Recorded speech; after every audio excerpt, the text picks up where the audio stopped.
어느 날 퇴근 후 집에 돌아온 남편이 고개를 갸우뚱거리며 말했어요. 이번 주 토요일 날 본가에 다들 모인다는데? 토요일에? 왜? 무슨 일 있는 거야? 글쎄, 나도 잘 모르겠어. 아무튼 그날 아침 일찍 건너오래. 아버지가 명령이라고 까칠스럽게 말씀하시던데 무슨 일이 있는 건가? 제가 걱정스러운 표정으로 남편을 바라봤지만 남편 또한 아무것도 모르겠다는 그런 표정이었습니다. 여보, 그런데 내가 아가씨한테 전화해볼까? 미연이 아가씨는 뭔가 알고 있지 않을까? 그럼 그래 보든지. 근데 미연이랑 통화한 거 형수님한테 절대 말하지 마.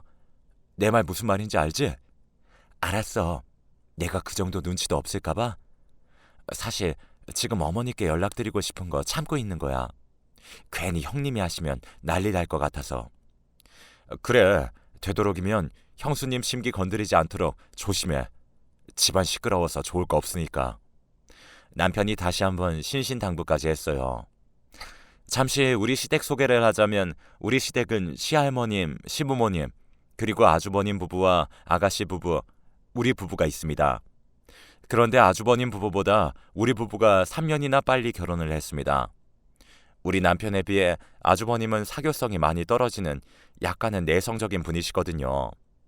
그렇게 소개팅에 나가기만 하면 차이는 일이 일쑤였어요. 그러다가 회사 사람 소개로 형님을 만나서 정말 어렵게 결혼했습니다. 아주버님이 결혼한다고 했을 때 가족들 모두 많이 축하해 주었답니다. 제 입장에서도 좋았던 것이 그때 저에게는 형님에 대한 로망 같은 것이 있었거든요. 왜 그런 거 있잖아요. 형님과 동서가 서로 우애 있게 잘 지내는 모습. 그런 모습 말이죠. 제가 그럴 수밖에 없었던 이유가 있었는데요. 사실 시댁 가족들이 정말 좋은 분들이었거든요. 시할머님, 시부모님, 거기다 시누이까지 그렇게 좋을 수가 없었습니다. 그랬으니 제 입장에서는 시댁 가족들은 다 이렇구나 라는 생각을 했을 정도였어요. 하지만 형님은 제가 생각해왔던 그런 사람과는 전혀 거리가 먼 사람이었습니다. 형님은 유난히도 저를 싫어했는데요. 제가 먼저 결혼해서 시댁 가족들과 허물없이 지내는 것에 대해 불만이 많았다고 해야 할까요? 저는 이미 시댁 가족들 문화에 그대로 스며들었기 때문에 정말 딸처럼 그렇게 지내고 있었거든요. 물론 아가씨랑도 사이가 정말 좋아서 하루 종일 수다를 떨 정도였고요. 형님은 그런 저를 못마땅한 듯이 항상 노려보고 있었습니다. 그리고는 제가 뭔가 잘못하기를 기다리고 있다가는 그걸 시부모님께 일러바치곤 했어요. 제 입장에서는 정말 이해가 되지 않았는데요. 무슨 어린애도 아니고 제가 조금이라도 실수를 하면 눈물까지 쏟으며 시부모님께 일러바쳤습니다. 어느 날은 시어머님께 눈물까지 흘리며 이런 말도 했어요. 어머님, 동서가 계속 제 전화를 안 받아요. 아무래도 동서가 절 무시하는 것 같아요. 네? 제가요? 아니에요. 형님, 그건 제가 바빠서 못 받은 거라고 말씀드렸잖아요. 그래서 바로 다시 전화 드렸는데 형님이 받기 싫다고 끊으셨잖아요. 뭐야? 그럼 동서는 내가 지금 거짓말을 하고 있다는 거야? 아니, 그게 아니라 제 말은 절대로 형님을 무시한 적이 없다는 말이에요. 그러니 오해하지 마시라고요. 지금 동서가 날 가르치는 거야? 이래봬도 내가 동서보다 학벌도 좋고 그런데 날 가르치려고 하는 거야? 동서, 내 말 잘 들어. 내가 형님이니까 앞으로 예의를 갖춰줘. 네, 형님. 알겠습니다. 형님은 정말 별일 아닌 것에도 이유를 붙여서 힘들게 했습니다. 그러한 일이 한두 번이 아니었기에 어느새 시댁 가족들도 형님을 피하기 바빴어요. 되도록이면 마주치지 않으려고 안간힘을 쓸 정도였습니다. 전에는 시댁에 자주 모여서 식사도 하고 여행도 가고 그랬는데 아주버님과 형님이 결혼한 후 우리는 무슨 비밀 접선이라도 하듯이 전화 통화를 하거나 만나야만 했어요. 혹여나 제가 형님한테 미리 얘기도 안 하고 시부모님께 연락이라도 드리는 날에는 제가 형님을 무시했다며 울며 불며 집안이 한바탕 난리가 났으니까요. 그렇게 저는 시부모님께 자주 연락도 못 드렸어요. 전에는 시할머님과 자주 통화도 하고 두 분이 같이 우리 집에 자주 놀러 오기도 하셨는데요. 다들 형님 눈치 보느라 그런 일은 꿈도 못 꾸고 있을 정도였습니다. 물론 그냥 무시하고 살면 그만이라고 하시는 분들도 있겠지만 어렵게 결혼한 아주버님이 혹여나 이혼이라도 하게 될까 싶어 눈치가 보일 수밖에 없었거든요. 사실 그런 것만 빼고는 아주버님과 형님 사이는 아주 좋은 편이었으니까요. 그러니까 한마디로 자주 마주칠 일도 없고 하니 그냥 다들 조용히 살자는 마음으로 살고 있었습니다. 그런데 갑작스레 시아버님께서 가족들을 호출하셨다고 해서 잔뜩 긴장을 할 수밖에 없었어요. 혹시나 시누이는 무슨 일인지 알고 있지 않을까 싶어 제가 조심스레 시누이에게 전화를 걸었습니다. 아가씨, 잘 지내시죠? 네, 언니. 언니도 잘 지내시죠? 우리 예전처럼 모여서 고스톱도 치고 해야 하는데 대체 이게 무슨 일인지 모르겠네요. 할머니가 언니랑 고스톱 못 쳐서 조금 우울하대요. 그러게요. 저도 요즘 무지 심심해요. 종일 혼자 집에 있는 게 아주 곤욕이네요. 지금쯤 할머님이 만들어주신 애호박 좀 먹으면서 고스톱 치고 있어야 하는 건데. 근데 웬일이세요? 무슨 일 있어요? 아가씨, 이번 주 토요일에 아버님께서 본가로 집합시켰다는데 혹시 무슨 일인지 아세요? 이번 주 토요일요? 이상하네요. 저한테는 아무 연락도 없었는데요. 그래요? 난 혹시 무슨 일인지 아가씨는 알고 있지 않을까 싶어서 전화했는데 아가씨는 연락도 못 받았단 말인 거네요? 네, 우리한테 집합이다 뭐 그런 말 전혀 없었어요. 알겠어요. 아가씨, 근데 제가 오늘 아가씨한테 전화한 건 절대 말하면 안 돼요? 당연하죠. 그랬다간 큰 언니가 팡팡 뛰고 난리가 날 텐데. 작은 언니도 조심하세요. 신우이가 걱정스레 말을 했어요. 신우이와 통화 후 뭔가 이상하다는 생각이 들었는데요. 그럼 이번 모임에 신우이네는 안 온다는 건가라는 생각이 스쳐 지나갔거든요. 도대체가 무슨 일일까 하는 생각으로 계속 상상의 나래를 펼치고 있었습니다. 그러다가 드디어 토요일이 됐고 제가 형님에게 전화를 걸었습니다. 형님, 오늘 시댁에 몇 시까지 가실 거예요? 저희가 시간 맞춰서 갈게요. 우린 지금 출발하면 10시쯤 도착할 것 같아. 동서도 시간 맞춰서 와. 네, 형님. 조금 이따 뵐게요. 모든 걸 형님에게 사전에 얘기하지 않으면 워낙 난리를 쳤기에 되도록이면 모든 것을 형님에게 물어볼 정도였어요. 그런 저를 보며 남편이 고개를 절레절레 흔들었습니다. 여보, 형수님 때문에 당신이 힘들지. 항상 고맙고 미안해. 뭐가 고맙고 미안해. 난 괜찮아. 형님, 기분 조금만 맞춰드리면 되는 거잖아. 집안의 평화를 위해 그 정도는 괜찮아. 형님의 이상한 고집으로 인해 남편은 항상 제게 미안해했으니까요. 형님네 친정은 꽤 잘 사는 편이라고 했습니다. 그러다 보니 약간 아나무인이라고 해야 할까요? 이걸 어떻게 표현해야 할지 잘 모르겠는데요. 아무튼 형님은 모든 것이 자기 뜻대로 돌아가야만 직성이 풀리는 그런 사람이었어요. 그러니까 한마디로 항상 관심을 받고 자랐기에 언제 어디서나 자신이 가장 빛이 나야 한다고 생각하는 사람이었습니다. 그런데 결혼하고 보니 제가 시댁 가족들과 너무나 잘 어울리는 것을 보며 왠지 모르게 기분 나빠하는 듯 했어요. 형님은 말끝마다 우리 친정을 거론하며 저를 무시하곤 했으니까요. 동서는 친정엄마가 혼자 키웠다며? 사는 게 무지 힘들었겠는데? 네, 아무래도 넉넉하진 못했죠. 아, 그래서 혼수랑 뭐 그런 거 못했구나? 우리 남편이 그러더라고. 동서가 결혼할 때 동서가 또 눈치를 봐서 시부모님이 많이 안타까워했다고. 근데 이상한 게 있는데 그렇게 아무것도 해온 게 없는데 시댁 가족들이 동서를 왜 좋아하는 거야? 네? 글쎄요. 그건 저도 잘 모르겠어요. 형님의 말이 딱히 듣기 좋은 말이 아니었기에 제가 급히 입을 다물어 버렸어요. 해온 게 하나도 없어서 그냥 만만해서 그런가? 그렇잖아. 나는 고분고분하지 않은 편인데 동서는 항상 고분고분하더라고. 옆에서 보고 있으면 안타까울 정도야. 그냥 좀 노예 같다고 해야 하나? 하긴 해온 돈이 없으면 그렇게라도 몸으로 때워야지 뭐 어쩌겠어. 자존심도 돈 있는 사람들이나 부릴 수 있는 거긴 하지. 내가 동서한테 이런 말 하는 건 앞으로 잘하라는 그 말이야. 동서도 알다시피 내가 손윗 사람이고 거기다 이래저래 동서보다 낫잖아. 형님이 제게 압박하듯 말했는데요. 형님은 시댁에 관한 모든 것들을 본인에게 보고하도록 압박하기도 했어요.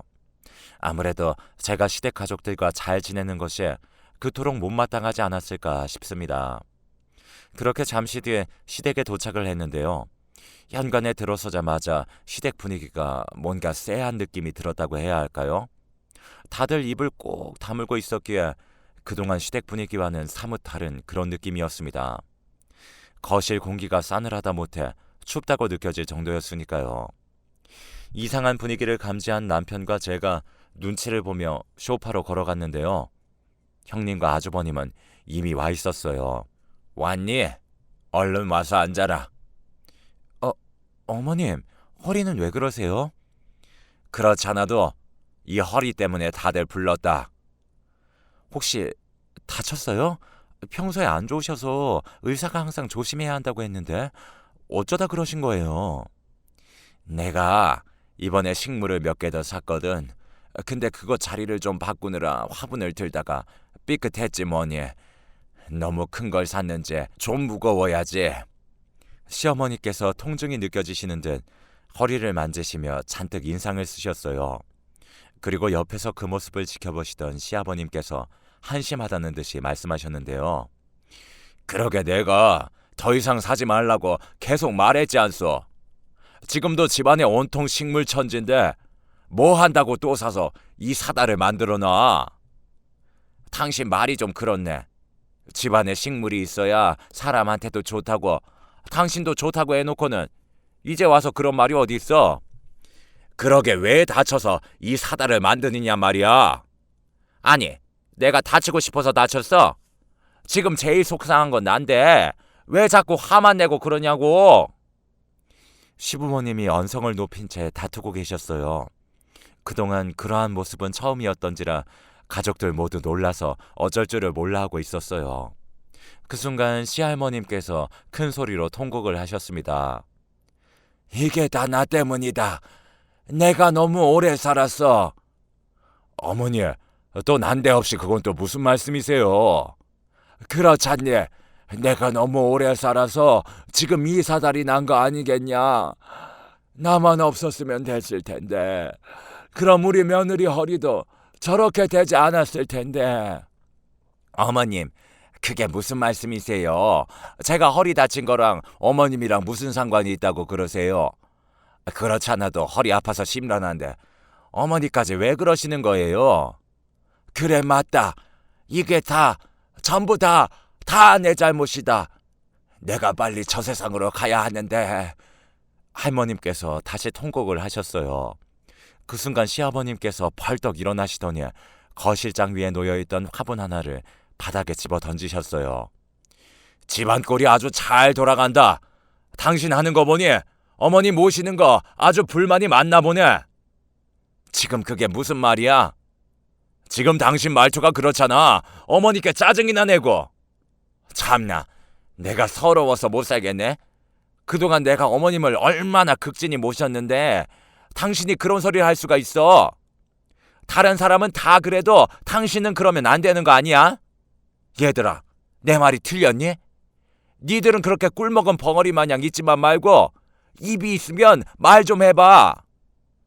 시어머님께서 우리를 둘러보셨습니다.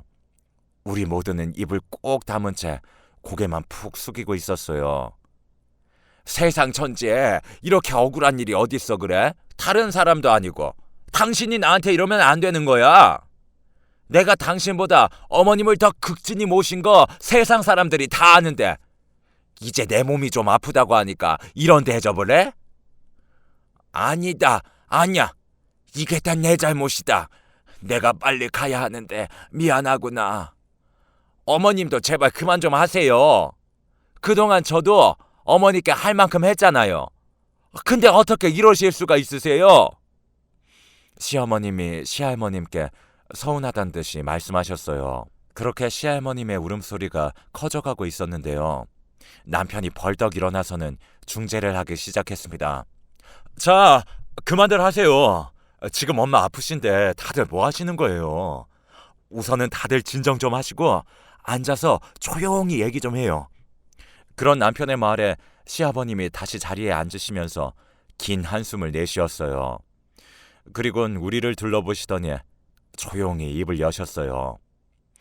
오늘 우리가 니들을 부른 이유는 지금 이 문제 때문이야. 니들도 보다시피 니들 엄마가 지금 허리를 다쳐서 옴짝달싹도 못하고 있다. 그런데 나는 일을 하러 가야 해서 집안에서 누군가가 니들 엄마를 좀 돌봐야겠다. 그렇다고 연로하신 할머니가 병간호를 할 수는 없는 노릇 아니겠냐. 그럼 여기 들어와서 어머니 병간호를 하란 그 말씀이세요? 형님이 놀란 채 입을 딱 벌리고 있었어요. 그래, 누군가는 해야 하지 않겠냐. 지금 병간호도 병간호인데 집안 살림도 문제야. 그래서 니들 중에 누군가 우리랑 합가를 해서 좀 도와줬으면 한다. 네? 합가요? 아버님, 근데 아가씨는 안 부르셨어요? 아가씨도 자식인데 부르는 게 맞지 않나요? 딸 자식은 출가 외인이란 말도 있지 않냐? 그러니까 며느리인 니들이 하는 게 맞는 거지. 아니, 딸도 자식인데 그런 게 어딨어요? 그 순간 시어머님께서 양미간을 잔뜩 찌푸리신 채 단호하게 말씀하셨어요. 우리 딸은 절대 안 된다. 며느리가 둘씩이나 있는데 왜 우리 딸을 시켜? 그동안 내가 고생한 것만으로도 충분하다 그 말이다. 애미야, 너 말을 참 얄밉게 하는구나. 누가 들으면 내가 시집살이를 엄청 시킨 줄 알겠구나. 누가 듣는데? 아무튼 우리 딸은 절대 안 돼. 거기다 우리 딸은 든든한 직장도 있는데 말도 안 되는 소리지. 아버님, 저도 직장 다녀요. 근데 그렇게 말씀하시면 안 되시죠. 네 직장이랑 우리 딸 직장이랑 비교가 되니? 우리 딸은 학교 선생님인데 너 학교 선생님은 아무나 되는 줄 알아? 시아버님과 형님의 목소리가 높아지고 있었습니다. 그동안 그러한 일이 단 한 번도 없었는데 도대체 무슨 일인지 모르겠더라고요. 그렇게 한동안 시댁 거실이 시끌벅적했어요. 어느 순간 형님이 가만히 저를 훑어보더니 조용히 말했어요. 그럼 동서가 합가하는 방법밖에 없겠네요. 저희가요? 남편이 놀라서 물었어요. 그렇잖아요. 지금 여기서 회사를 안 다니는 사람은 동서밖에 없잖아요. 그러니까 제가 보기에는 동서가 하는 게 맞는 것 같은데 동서 생각은 어때? 형님이 작정한 듯이 뚫어져라 바라보고 있었습니다. 아니죠. 지금 형수님 말로는 우리 집사람만 고생을 하란 그 얘기예요. 병간호하는 게 보통 힘든 일이냐고요. 그걸 왜 우리 집사람이 다 해요? 서방님, 그렇게 흥분만 할 게 아니라 지금 상황은 이러니까 합리적인 방법을 찾아보자는 거죠. 생각해보세요. 동서가 지금 회사를 다니는 것도 아니고 그렇다고 아이가 있는 것도 아니잖아요. 그럼 동서가 합가를 하는 게 가장 합리적인 거 아니겠어요? 형수님, 말씀 듣기가 좀 거북하네요. 형수님 말은 마치 우리 집사람이 집에서 아무것도 안 한다는 것처럼 들리네요. 사실 그렇죠. 날마다 회사 가서 일하는 것보다 집에서 일하는 게 훨씬 낫죠. 남편과 형님의 목소리가 높아지고 있었습니다. 여보, 그냥 내가 할게. 형님 말이 맞아. 나 어차피 낮에는 별로 할 일도 없잖아. 당신이 왜 할 일이 없어? 당신도 되게 바쁘면서. 아니야, 나 괜찮아. 지금 상황이 이런데 내가 하는 게 맞는 것 같아. 그래, 그럼 작은 애들이 들어오는 걸로 하면 되겠네. 아버지, 이거 너무 불공평하죠. 병간호가 보통 힘든 일이 아닌데. 그리고 집사람 간혹 가다가 친정 어머니도 돌봐야 하는데 그러면 더 힘들단 말이에요. 그래서 말인데 니들 할머니가 합가하는 사람한테 이 집을 준다고 하시는구나. 이 집을요? 깜짝 놀란 형님의 눈이 커져 있었어요. 그래, 이 집이 할머니 명의로 되어 있는데 합가하는 사람한테 주신다고 하는구나. 그게 우리 조건이야. 그 정도 보상은 있어야 할 것 같아서 말이다. 아버님, 보통 집은 장남한테 주지 않나요? 합가한다고 집을 주는 건 좀 그런 것 같은데요. 그럼 네가 합가해서 우리랑 같이 살든지. 그렇게 할래? 대신 아침이랑 저녁은 네가 다 차려야 하고, 지금 네 시어머니 허리가 안 좋아서 세수며 머리도 못 감는데 그것도 다 도와야 한다. 그러려면 네가 회사를 그만둬야 될 것 같은데 네가 하겠다면야 우린 환영이다. 저기, 그건 좀 그런데 나중에 그냥 반반 주시면 안 돼요? 원래 형제끼리 반은 나누는 거잖아요. 그건 안 되지. 이 아파트가 내 명의도 아니고 니들 할머니 조건이 그래. 그러니까 빨리 결정해라. 큰애 네가 들어올래? 아니요. 전 합가는 절대 못해요. 음식도 잘 못하고요. 그럼 작은애 니들이 들어올 거냐? 시할머님과 시부모님이 번갈아가며 저희를 바라보셨어요. 네, 저희가 들어올게요. 아까도 말씀드렸지만 지금 집이 문제가 아니라 어머님 돌볼 사람이 저밖에 없잖아요. 여보, 당신 너무 힘든데 괜찮아? 그래도 돼? 아니야, 난 진짜 괜찮아. 우선 어머니 허리부터 빨리 나으셔야 하잖아. 그래, 그럼 작은애 니들이 빨리 정리해서 들어와라. 우린 지금 한시가 급하니까. 그리고 큰애 니들은 나중에 딴소리 하지 말고. 우린 그렇게 하기로 약속한 거다. 그러니까 여기 각서에 서명해라. 네? 각서요? 이런 일로 무슨 각서까지 써요? 아니지. 모든 건 확실히 해야지. 자, 얼른 읽어보고 여기 서명해. 라며 각서에 시부모님과 아주버님, 형님의 지장까지 찍었습니다. 너무나 얼떨결에 일어난 일이었기에 형님과 아주버님이 넋이 나간 제 지장을 찍었고요. 그 모습을 가만히 보고 있는데 정신이 하나도 없을 지경이었습니다. 그렇게 우리는 급히 시댁으로 들어가게 되었어요. 시댁으로 들어간 뒤에 하루하루가 정말 정신없이 지나갔어요. 하루 세끼 식사뿐만이 아니라 잡다한 집안일이며 할머님 간식까지 챙겨야 했으니까요. 거기다 시어머님께서 하루에 한 번 물리치료를 받으러 다니셨기에 병원도 같이 가야 했는데 시아버님과 남편이 차를 가지고 출근을 했기에 집에는 차가 없었습니다. 그렇기에 택시를 타고 병원에 가야만 했는데요. 이만저만 불편한 게 아니었어요. 그러던 어느 날 시아버님께서 조용히 말을 꺼내셨어요. 내가 들어보니 요즘 택시 타고 병원 다니느라 힘들다며. 그렇지. 택시를 불러도 바로 안 잡히는 경우가 더 많아서 힘들긴 하지. 그래, 그럼 이참에 차 한 대 뽑아줄까? 작은애야, 너 운전 곧잘 하잖니? 네? 아니에요. 괜찮아요. 차값이 얼만데 차를 뽑아요. 괜찮아요. 그냥 택시 타고 다니면 돼요. 아니다. 집안 살림도 힘든 판국에 차는 하나 있어야지. 빨래 한 대 사줄 걸.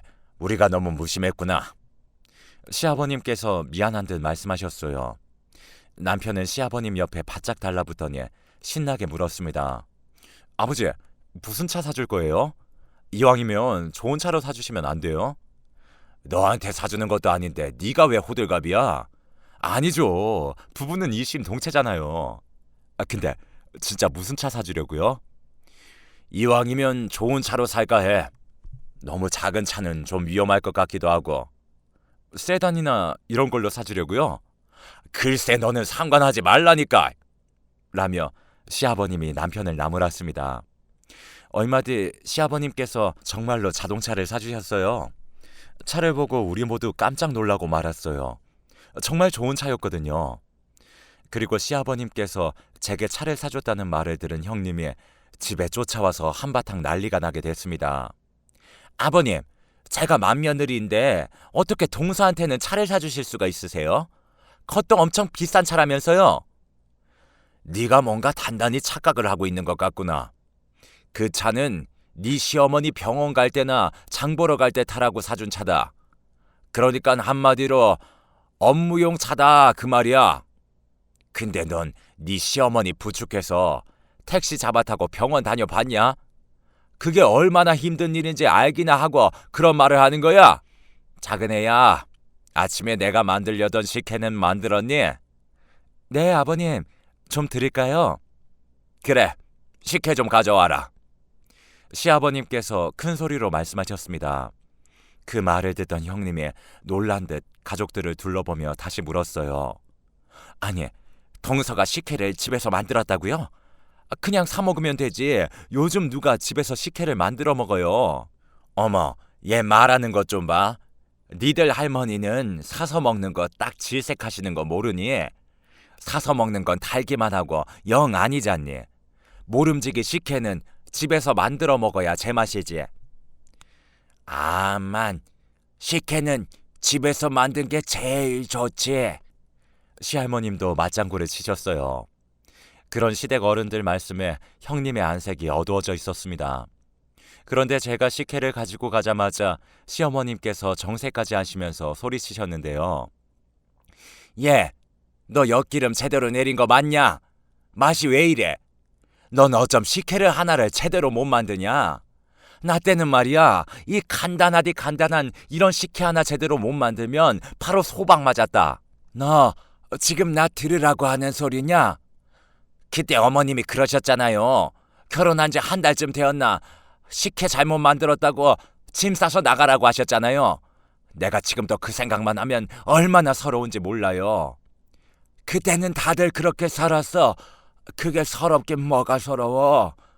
아무튼 너 내일은 나한테 식혜 만드는 법 제대로 배워야겠다. 도대체 이런 걸 어떻게 먹으라고 만든 거냐? 이거 다 갖다 버려야겠다. 시아버님이 주방으로 성큼성큼 걸어가시더니 싱크대에 식혜를 콱 부어버렸습니다. 그 바람에 제 눈에서 눈물이 쏟아져 나왔어요. 그도 그랬던 것이 사실 저는 시부모님이 정말 좋은 분들인 줄 알았거든요. 하지만 합가해서 보니 그동안 제가 알던 그런 분들이 아니셨어요. 어머, 너 지금 우는 거니? 얘가 진짜 안 되겠네. 나 때는 말이야. 며느리가 그렇게 눈물 보이면 재수 없다고 엄청 욕먹었다. 엄마, 이 정도만 하면 식혜 맛도 괜찮구만. 그쯤 하면 됐어. 그만해. 그리고 나 때는 말이야. 그 말 좀 그만해. 그거 우리 회사 부장님이 맨날 쓰는 말인데 그 부장님 별명에 카페라떼야. 엄마가 맨날 그 말 쓰니까 왠지 회사에 있는 느낌 든단 말이야. 뭐야? 아들이라는 게 엄마한테 잘하는 짓이다. 나 때는 말이야. 시어머니 앞에서 남편이 아내 편들었다간 그날로 집안이 팔칵 뒤집어졌어 이것들아. 안 되겠어. 우리 그냥 분가할 거야. 진짜 이대로 못 살겠어. 그렇게 그날도 집안이 난장판이 되었습니다. 그런 모습을 보던 아주버님과 형님이 입을 딱 벌린 채 더 이상 아무 말도 하지 않았어요. 다만 집에 돌아가시기 전 두 분이 제게 안타까운 듯 말했어요. 재수씨, 고생이 많으시네요. 우리 부모님이 저러실 줄은 진짜 꿈에도 몰랐네요. 이래서 며느리가 들어오면 다들 악독 시어머니가 된다고 하나 보네요. 그러게 동서 진짜 힘들겠다. 난 이런 집 짐 10채 준다고 해도 절대로 못할 것 같아. 잠깐 오는 것도 엄청 스트레스 받을 정도거든. 괜찮아요. 제가 잘못해서 그런 건데요, 뭐. 동서, 요즘 세상에 동서처럼 살면 다들 바보라고 비웃어. 요즘 누가 식혜를 집에서 만들어 먹어? 아닌 것 같을 때는 그냥 못하겠다고 그래. 그러다 병나겠다. 내가 보기엔 동서가 많이 못 배우기도 했고 친정도 못 사니까 더 그런 것 같네. 우리 형님이 안쓰러운 듯 저를 바라봤을 정도였어요. 그 뒤 형님이 시누이한테 제가 시댁에서 겪었던 일들을 신나서 떠들어댄 것 같았습니다. 어느 날 제가 마트에 간 사이 시누이가 시댁에 온 모양이었어요. 현관문을 열고 들어가자마자 시누이 신발이 놓여 있었거든요. 시누이는 보통 하얀색 운동화를 신고 다녔기에 그냥 한눈에 딱 봐도 알 수가 있었어요. 그 신발을 보자마자 반가운 마음에 제가 얼른 거실로 들어갔습니다. 시누이가 왔음에도 불구하고 집안이 너무나 조용한 게 아니겠어요? 그 순간 저도 모르게 무언가 이상함을 느꼈어요. 집안이 조용해도 너무나 조용했거든요. 그렇게 제가 다들 어디 있나 싶어 할머님 방문 앞에서 노크를 하려고 서 있었는데 순간 할머님 방에서 잔뜩 흥분한 시누이 목소리가 새어나왔습니다. 엄마는 작은 언니한테 대체 왜 그러는 거야? 우리 집이 언제부터 식혜를 만들어 먹었다고 식혜를 만들라고 시켜? 거기다 맛없다고 면박까지 주고 그걸 그냥 다 버렸다면서? 엄마 그런 사람 아니잖아. 그리고 할머니도 왜 그러는 거예요? 세상에 작은 언니 같은 사람이 어디 있다고. 두 분 도대체 요즘 왜 그러는 거냐고. 신우이가 잔뜩 흥분한 채 소리까지 지르고 있었어요. 제 편을 들어주는 신우이에게 너무나 고마워서 제 눈에서 눈물이 흘러내리고 있었답니다. 그 바람에 안으로 들어갈 엄두도 내지 못한 채 방 밖에서 눈물만 뚝뚝 흘리고 있었답니다. 그런데 그 순간 시어머님이 신우이 등짝을 내려치는 소리가 들려왔어요. 너 그 입 좀 다물어 이거사. 지금 다들 열심히 하고 있는데 왜 와서 초를 치고 있어? 내가 너 당분간 절대 집에 오지 말라고 했어 안 했어? 그니까 그것도 그래. 아니 왜 나만 오지 말라고 하냔 말이야. 네가 이럴까봐 못 오게 한 거야. 우리한테 다 생각이 있으니까 넌 조용히 하고 있어. 시어머님이 계속해서 알 수 없는 말들만 하고 계셨습니다. 그리고 곧이어 할머님의 안타까운 목소리가 들려왔어요. 애미야, 미연이가 오해할 만하다. 우리 그냥 둘째한테는 말해주자. 그 열이디 열인 거지 상처나 받지 않을까 걱정돼서 요즘 잠이 안 와. 그리고 나 고스톱도 쳐야 하는데 언제까지 이렇게 지내? 매주 그걸 쳐야 광박에 피박인데 요즘 아주 손이 근질근질하단 말이야. 네가 둘째 들어오면 고스톱 치게 해준다며. 어머님, 그래서 안 된다는 거예요. 우리 둘째가 속이 여려서 우리가 말하고 나면 분명 들통난단 말이에요. 아니, 대체 뭐라는 거야? 그리고 엄마 허리 아프다면서 그렇게 앉아있어도 되는 거야? 복대는 어디 갔어? 큰언니가 전화로 그러던데 엄마가 배에다 복대하고 있었다고. 지금 근데 복대가 없잖아. 잠깐 풀어뒀어. 허리도 멀쩡한데 하고 있으려니 땀까지 차고 힘들어. 그게 무슨 말이야? 작은 언니랑 맨날 병원도 다닌다며. 그거야. 평소에 허리가 좀 안 좋긴 했잖아. 겸사겸사 물리치료나 받는 거지 뭐. 아니, 대체 그게 무슨 말이냐고. 너 어디 작은 언니한테나 다른 사람들한테 절대 말하면 안 된다. 사실 말이다. 우리가 다 생각이 있어서 그래. 그니까 무슨 생각이냐고. 그럼 일부러 그랬단 말이야? 그게 너도 알다시피 네 큰언니가 들어온 뒤로 집안 분위기가 좀 어수선했잖니. 그래서 우리가 나름 수를 쓴 거야. 그럼 작은 언니한테 말하면 되잖아. 말했으면 작은 애가 참 잘했겠다. 거짓말도 못하는데 그럼 어떻게 하겠어. 그래서 우리가 작은 애도 모르게 그런 거야. 그러니까 그렇게 한 이유가 뭐냔 말이야. 신우이가 답답하다는 듯이 물었습니다. 시어머님이 충격적인 말씀을 하셨어요. 그 말을 듣고 제가 그 자리에 주저앉아 버렸습니다. 다음은 시어머님이 하신 말을 기억나는 대로 작성해봤어요. 우리는 내년쯤에 니들 할아버지가 사시던 고향으로 내려갈 생각이야. 니들 할아버지가 남긴 땅도 있겠다. 그게 편할 것 같아서 말이야. 지금 네 아버지가 왔다 갔다 하면서 집 지으려고 이것저것 알아보고 있어. 근데 너도 알다시피 네 작은 오빠가 사는 게 팍팍하잖니. 거기다 네 작은 언니네 사돈도 몸이 안 좋은데 그 좁은 집에서 혼자 고생하시잖아. 네 작은 언니가 얼마나 마음이 안 좋겠냐. 그래서 우리가 내려가면 여기서 사돈어른 모시고 살라고 할 참이다. 우리는 공기 좋고 물 좋은 곳에 가서 할머니 모시고 살 생각이거든. 그랬구나. 어쩐지 이상하더라니까. 그래도 너무 그러지 마. 작은 언니 상처받는단 말이야. 그건 네 큰언니 왔을 때만 우리가 좀 더 심하게 한 것뿐이야. 그래야 큰애가 그렇게 생각할 거 아니냐. 아, 그게 힘든 모양이구나. 내가 합가 안 한 게 천만다행이다. 라고 말이야. 우리가 큰애한테 뭐 기대하는 것도 없다. 지들끼리만 잘 살면 되는 거야. 근데 작은 애는 왠지 모르게 항상 짠해. 결혼할 때도 아무것도 못 해왔다며 우리 눈치를 얼마나 보던지. 그게 아직도 마음에 걸려서 그렇게 짠할 수가 없어. 거기다 착하기는 얼마나 착한지 친정에 좀 다녀오겠다는 말도 잘 못해. 그래서 네 아버지가 차도 사준 거야.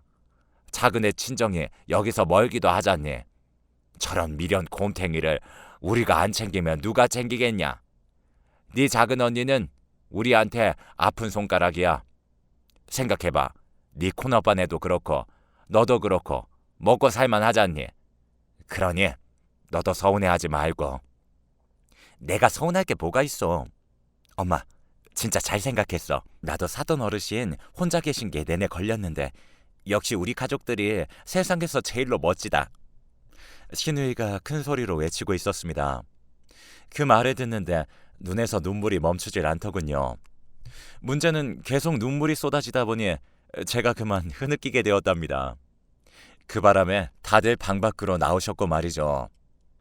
너 언제부터 거기 있었어? 너 설마 다 들은 거야? 할머님, 어머님, 저는 그런 줄도 모르고 그동안 서운하다고만 생각했어요. 너무 죄송해요. 우리가 이럴까봐 그동안 너한테 말 못한 거야. 너 형님 앞에서 절대 티내면 안 된다. 시기 질투 많은 큰애 성격에 또 집안 뒤집어 놓을 거란 말이야. 그나마도 우리가 너만 예뻐한다고 얼마나 불만이 많은 줄 아니? 이건 며느리가 잘 들어와야 하는데 완전 거꾸로 됐으니 참 답답하네. 아무튼 니들 둘 다 입 꾹 다물고 있어. 할머님께서 다시 한번 신신당부를 하셨습니다. 어차피 너도 다 알게 된 마당에 이놈의 복대 좀 그만해야겠다. 그동안 이거 하느라 얼마나 힘이 들던지. 여기 좀 봐라. 땀띠가 다 찼다니까. 그리고 병원도 그만 가도 되겠구나. 거기다 니네 할머니 연기가 어색해서 내가 어찌나 불안불안하던지. 그동안 니들이 감쪽같이 속은 게 용하더구나. 왜? 내 연기가 어때서? 내가 드라마 보고 얼마나 연습한 건데? 라며 두 분이 활짝 웃으셨어요. 그런 두 분의 말에 저도 오해를 풀고 잘 지냈고요. 하지만 우리는 한동안 형님 앞에서 연기를 해야만 했습니다. 그러니까 그 모든 계획은 집을 우리 앞으로 해주기 위해서 그랬던 거였습니다. 사실 우리 엄마가 작은 집에서 건강도 안 좋으셨기에 힘들게 살고 계셨거든요. 시할머님과 시어머님 덕분에 우리는 현재 우리 엄마를 모시고 살고 있습니다. 친정 가족이라고는 몸이 아픈 엄마 혼자였기에 항상 마음이 안 좋았었는데요. 엄마를 모시고 살게 되어서 얼마나 다행인지 모르겠습니다. 그 뒤 시할아버님 고향에 집이 다 지어졌고 시부모님이 할머님을 모시고 그곳으로 내려가셨습니다. 거기다 우리는 한 달에 몇 번씩 시댁에 놀러가고 있답니다. 물론 형님 부부는 참석하지 않고 있어요. 형님은 지금도 시부모님께서 우리를 수시로 불러낸다고 알고 있거든요. 지방으로 내려가시기 전 시아버님께서 우리 모두를 불러놓고 말씀하셨습니다. 니들 할머니 몸이 안 좋아서 내려가는 건데 둘째 니들이 우리를 모시기로 한 거니까 한 달에 몇 번씩 내려와야 한다. 와서 이것저것 반찬도 만들어 놓고 그래야 해. 알겠니? 라는 말씀을 하셨거든요. 그 말을 듣던 형님의 얼굴에 샛노랗게 질려 있었습니다. 형님은 시부모님 말만 나오면 혀를 내두를 정도거든요. 요즘은 우리 모두 다시 평화롭게 잘 지내고 있답니다. 시할머님과 시부모님 그리고 신우이에게 항상 감사한 마음으로 살아가겠습니다.